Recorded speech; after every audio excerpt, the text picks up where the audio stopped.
Eu me envolvi com engano, me envolvi com satanismo. Comecei já aos 17 anos de idade a ser aliciado pela alta magia, pelo satanismo. Acabei ingressando oficialmente aos 18 anos e fiquei até os 25 anos ali servindo ao diabo. Que tipo de denominação a gente podia usar? O irmão era um bruxo, um mago? Se é que tem diferença? Eu diria um satanista. Satanista. Hoje eles se intitulam com um termo, eles usam uma terminologia própria hoje, que eles usam, se autodenominam um grupo chamado Irmandade. Né? É um grupo, uma organização mundial, tem braços em várias seitas, em vários segmentos da nossa sociedade mundial, e tem como objetivo principal, central, preparar o cenário global para a vinda do recebimento do anticristo. Como é que eles fazem isso?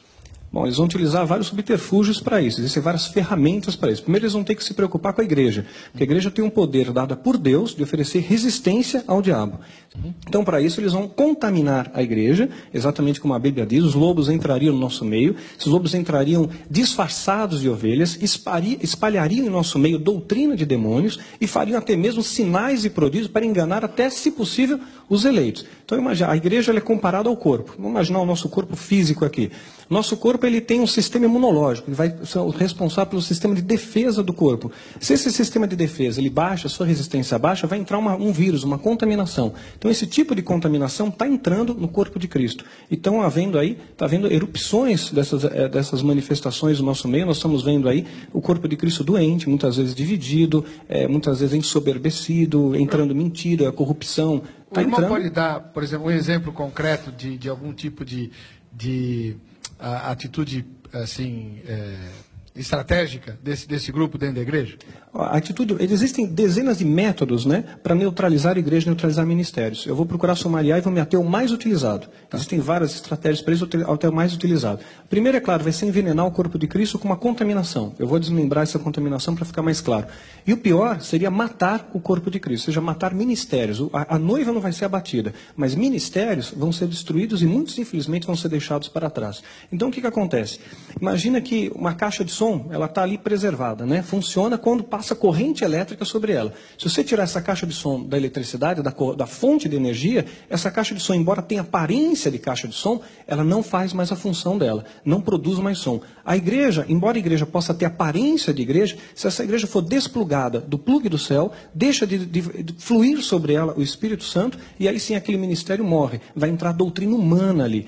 A principal estratégia é divisão. Satanás sabe que uma igreja dividida não vai prevalecer. Caso dividida, não prevalece. Então, como é que ele vai utilizar a estratégia de divisão? O satanista se infiltra na igreja, vai procurar de forma principal, vai colocar como sua ênfase de objetivo cargos de liderança, mas não uma liderança como sendo um líder da igreja, do ministério. Vai procurar lideranças menores. É mais fácil você enganar um grupo de 8, 10 pessoas que enganar 300, 400. Então, ele se infiltra numa célula, numa reunião de oração, num grupo menor.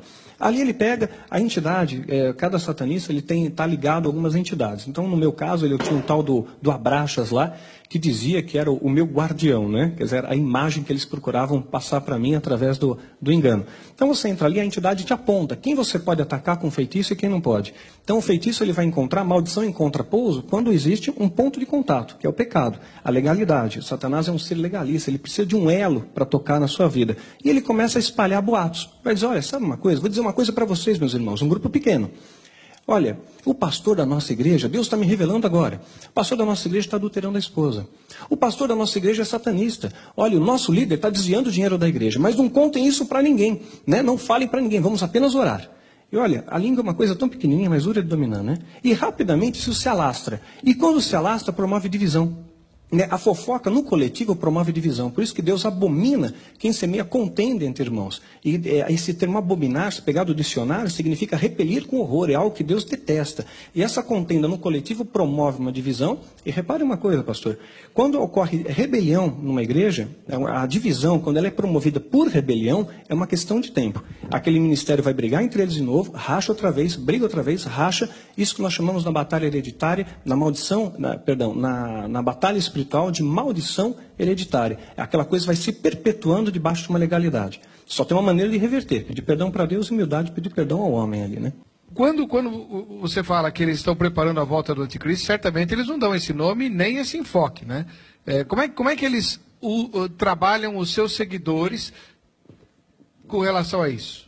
Não, eles falam declaradamente, é o anticristo. Eles acreditam, eles vendem uma imagem distorcida, e o poder de persuasão de Satanás, ele é muito grande.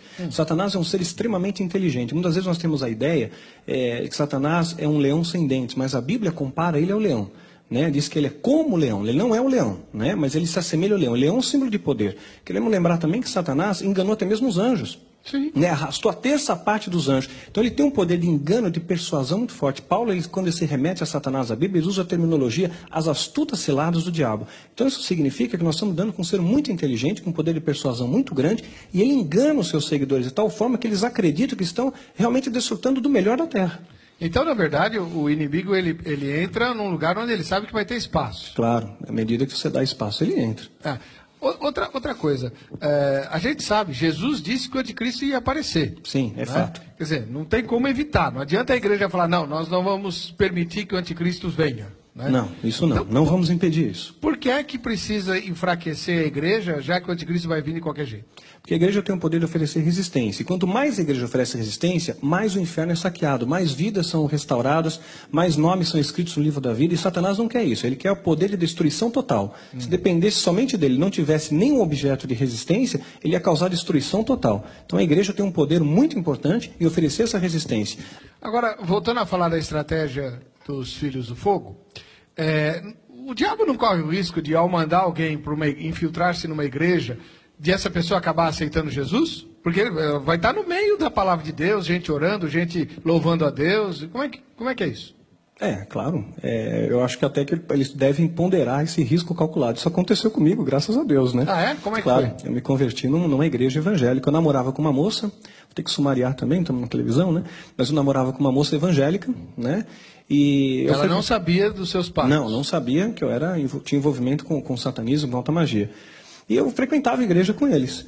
E naquela igreja, eu me divertia de ir. O líder de louvor daquela igreja, ele não era satanista, mas ele tinha um ponto de legalidade, tinha um pecado, e fazia com que houvesse uma contaminação naquele louvor, um louvor que não passava do teto. E eu via as entidades, via os demônios ali. Até que uma ocasião, que eu fui naquela igreja, eu vi um pastor ali pregar. Eu nunca tinha visto aquele homem pregar até então, mas a hora que ele subiu no púlpito, aqueles demônios recuaram, se afastaram. Eu senti dele um ódio, uma ira, um ódio que ser humano não é capaz de sentir, um ódio que vem do inferno.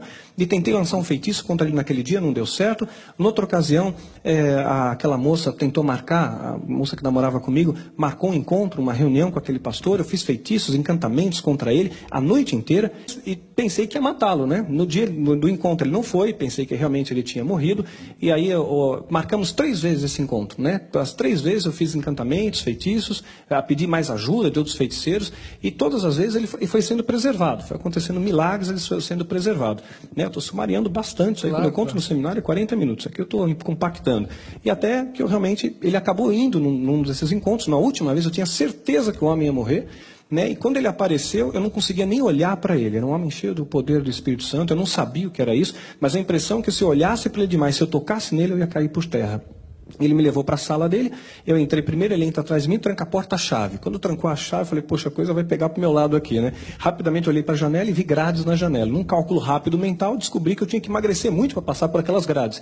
E aqui eu falei, pastor, eu não quero mais falar com o senhor não, eu preciso ir embora. Né? E ele falou, olha, eu não vou falar com você não, filho. Você não quer conversar, não vou conversar, vou apenas orar por você. Impôs as mãos sobre minha cabeça, perdi a consciência, e foi uma guerra, foram 3 horas e meia ali. E... Ele sabia?